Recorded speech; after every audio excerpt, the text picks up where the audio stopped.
पाकिस्तान भी बड़ा ही अजीब मुल्क है। कहने को तो एक जमहूरी मुल्क है, मगर मजाल है इसके हुक्मरानों का और हुक्मरानों के हुक्मरानों का जमहूरियत से कोई दूर दूर तक ताल्लुक भी हो। इस मुल्क में हर शख्स जिसके पास थोड़ी दौलत है या किसी भी तरह की पावर है, फिरौन बना बैठा है। हर इदारा और इसका शख्स लोगों के फलाह बहबूद के लिए काम करें या ना करें, मगर हुक्मरानी जरूर करते हैं और डंके की चोट पर करते हैं। कुछ महकमों ने तो अपनी अदालतें लगा ली हैं और जिनका बस नहीं चलता उस महकमे के एहलकार रोड्स पर अदालतें लगाते हैं और अवाम का जीना हराम करते हैं। कोई कानून नहीं इनको पूछने वाला। जिसकी लाठी उसकी भैंस। आए रोज सरकारी एहलकारों के अवाम के साथ नाजेबा सलूक और रवैयों की वीडियोस सोशल मीडिया पर वायरल होती हैं, खास तौर पर पंजाब पुलिस के एहलकारों की। मगर जब से इमरान खान की हुकूमत गई है तब से हर वर्दी वाला फिरौन बना बैठा है। जब दिल करता है जिसको उठा लेते हैं, जिसकी ठुकाई कर देते हैं। अगर ये गुंडागर्दी कंपनी और इसके महकमे तक रहती तो शायद अवाम बर्दाश्त भी कर लेते।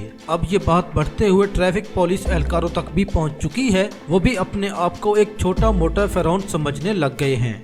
फिरौन ने बच्चे देना शुरू कर दिए हैं। जब बड़े फिरौनों का एहतसाब नहीं होता तो ऐसे ही नाजायज औलाद पैदा होती है। कानून के मुताबिक हर शहरी को ट्रीट करो। अवाम के टैक्स पर पलने वाले अवाम को ही इतनी गंदी गालियां। क्या इस फिरौन के खिलाफ कोई एक्शन होगा? इन एहलकारों का रवैया चेक करें। ये तनख्वाह हमारे टैक्स के पैसों से लेते हैं और आप जरा इनका लहजा मुलाहिजा फरमाएं। लॉफर, लफंगे, गुंडे, मवाली और तालीम और तरबियत से आरी लोग फोर्सेस में भर्ती किए जाते हैं और ताकत के बलबोते पर फिरौन बन जाते हैं। ये बेशरम आदमी अपनी सस्ती और बेहुदा हरकत की वीडियो भी बनवा रहा है। आप भी ये वीडियो क्लिप मुलाहिजा फरमाएं और कमेंट सेक्शन में अपनी राय का इजहार जरूर करें।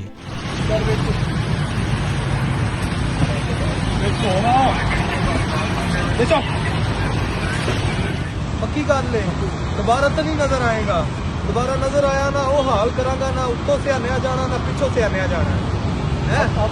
जब इन महकमों के बड़े अवाम पर जबर और जुल्म सितम करेंगे तो ये भी अवाम के साथ ऐसा ही सलूक करेंगे। कोई नहीं, दिन इनके भी थोड़े हैं। Army chief general Asim Munir ने तो माफी मांग ली है। देखते हैं कौम और इमरान खान इनको माफ करते हैं या नहीं, इनको NRO देते हैं या इनका भी कड़ा एहतसाब करते हैं, ये तो वक्त ही बताएगा। मगर इनका मुस्तकबिल कोई अच्छा दिखाई नहीं दे रहा, क्योंकि नई अमरीकी इंतजामिया पाकिस्तान में जारी जुल्म और रजीम चेंज पर सख्त एक्शन लेगी और किसी को माफ नहीं करेगी। ड्रॉप साइड न्यूज के मशहूर अमेरिकी सहाफी की खबर। ऐसी खबरों से मायूसी और बददिली फैलती है। जजेस फैसले सुनाने से भाग जाते हैं। अच्छे भले लिफाफे माल हराम करते हुए डर कर पलटा खाने लगते हैं। मरियम नवाज के दौरे बढ़ जाते हैं। शरीफ खानदान जनरल सैयद आसिम मुनीर सितारा इम्तियाज जुर्रत से बाला बाला इंडियन लॉबी से राब्ता करने लग जाता है।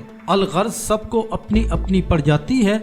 हुकूमत को चाहिए कि मोहित पीरजादा, शहबाज गिल, हैदर मेहदी और साबिर शाकिर की बजाय ऐसे सहाफियों पर पाबंदी लगाए। पेंटागन से खसूसी ताल्लुकात इस्तेमाल करके इन जैसे सहाफियों का पासपोर्ट जब्त कराए। इनसे ईंटें लगवाने का बंदोबस्त करे, वरना सारे चमचे डर कर भाग जाएंगे। कोशिश यही रही कि इमरान खान को करप्ट साबित करके बाकी सियासतदानों की सफ में खड़ा कर दिया जाए और इसकी मकबूलियत खत्म हो जाए। कोशिशें मगर न सिर्फ बेसूद साबित हुई, बल्कि बोगस केसेस की भरमार से इमरान खान को उल्टा फायदा हुआ और वो हर केस में सुरखरू होता गया और उसकी शफाफियत पर मोहर लगती गई। आज ले देकर एक आखिरी केस बचा है, यानी अल कादिर ट्रस्ट केस, जिसमें इमरान खान एक मुआहदे के तहत रकम को वापस पाकिस्तान लाए हैं और सुप्रीम कोर्ट के अकाउंट में जमा करवाई है। यहाँ भी इमरान खान को ₹1 का जाती फायदा नहीं हुआ, लिहाजा यहाँ भी करप्शन साबित करने में मुकम्मल नाकामी हुई है। इमरान खान सालों से नमल यूनिवर्सिटी और शौकत खानम हॉस्पिटल जैसे प्रोजेक्ट्स में ट्रस्टी हैं, मगर आज तक उनकी जात पर ₹1 का इल्जाम नहीं है। ना जाती फायदा हासिल करने का कोई एक वाक़या मौजूद है। इमरान खान की खैबर पख्तूनख्वा में मुसलसल तीसरी हुकूमत है। वफाक में 3.5 साल से ज्यादा हुकूमत की, पंजाब में 5 साल हुकूमत की, गिलगित बल्तिस्तान और कश्मीर तक में तहरीक इंसाफ ने हुकूमत की है, लेकिन 2.5 साल से पूरी रियासती मशीनरी को तहकीकात पे लगा दिया गया, मगर इमरान खान के खिलाफ ₹1 की करप्शन भी साबित न हो सकी। मुल्की तारीख में इमरान खान जैसी शफाफ तरीन और दयानतदार शख्सियत शायद ही गुजरी हो, जिसने अपने क्रिकेट के जमाने की मनी ट्रेल तक दी और अपने जाती घर की रसीदें भी सुप्रीम कोर्ट में जमा करवा कर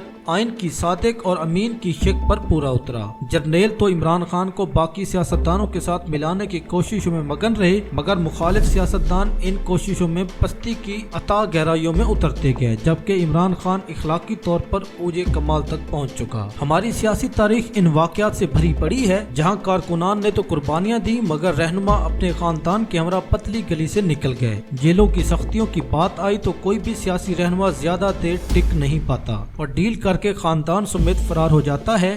एक भुट्टो था जो कत्ल के मुकदमे में धर लिया गया, मगर उसका खानदान भी मुल्क से फरार हुआ और बेनजीर वापस डील करके लौटी और एस्टेब्लिशमेंट के कदमों में ढेर हो गई। पहली बार है कि एक लीडर अपना सब कुछ कुर्बान कर चुका और सबसे ज्यादा कुर्बानियां और मुसाइब का इसके अपने खानदान को सामना है। इमरान खान पर गोलियां बरसाई गईं जो आखिरी हद होती है। 2 बार कातलाना हमले हुए, 1.5 साल से जेल की सख्तियां बर्दाश्त कर रहे हैं मगर आज भी डटे हुए हैं। इमरान खान की बीवी, जिसका सियासत से कोई ताल्लुक नहीं, वो माजी के सियासतदानों की मजमूई सजा से ज्यादा जेल काट कर और सख्तियां झेल कर निकली है। इमरान खान का सगा भांजा मिलिट्री कोर्ट्स में तशद्दुद और जबर का शिकार रहा और अब भी जेल में शदीद सख्तियां झेल रहा है। 2 भांजे 9 मई मुकदमात में मफरूर हैं और मतलूब हैं। इमरान खान के बहनोई को भी घसीटा गया और उसकी बहनें भी जेल से होकर आईं। इसकी पार्टी भी नहीं, घर भी तोड़ दिया गया। नौरीन नियाजी से जब कहा गया कि हसन नियाजी बेचारे को 10 साल सजा हो गई है और मरियम कहती है कि वो जेल से बाहर आएगा तो इसकी जिंदगी तबाह हो चुकी होगी, तो माँ बोली कि हसन बेचारा नहीं है बल्कि उस तहरीक में इसने कुर्बानी दी है जिस पे हमें फख्र है। ये एक माँ के अल्फाज हैं। शौकत खानम ने क्या औलाद पैदा की है कि माँ को अपने बेटे की 10 साल सजा और जबर पर अपने बेटे पर फख्र है और बहनोई का अकलौता भाई मौत और जिंदगी की जंग लड़ते हुए गिरफ्तार हुआ और आज तक सख्तियां झेल रहा है। इमरान खान के खानदान ने अमलन सबसे ज्यादा मसाइब झेल कर कुर्बानियों की एक लाजवाल मिसाल कायम की है। यही वजह है कि कौम भी इसके हमरा हर तरह की सख्तियां झेलने को तैयार बैठी है। पीटीआई को जो बात समझने की अशद जरूरत है वो ये है कि कौम का शऊर बेदार हो चुका है और जब शऊर का जिन एक मर्तबा बोतल से बाहर आ जाए तो उसे वापस बंद नहीं किया जा सकता।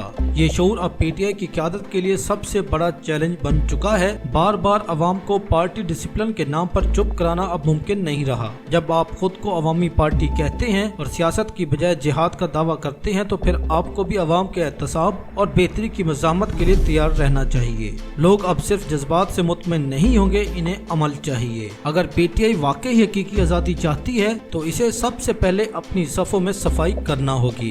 क़यादत को सबसे पहले खुद को बदलना होगा, तभी वो दूसरों से एहतसाब का मुतालबा कर सकते हैं। अगर पीटीआई ने जल्दी ये फैसला ना किया तो ये तहरीक इन सब बड़े बड़े नामों के लिए अपनी मानवियत खो देगी और अवाम अपने शऊर के साथ आगे बढ़ जाएंगे, वो भी पीटीआई को पीछे छोड़कर।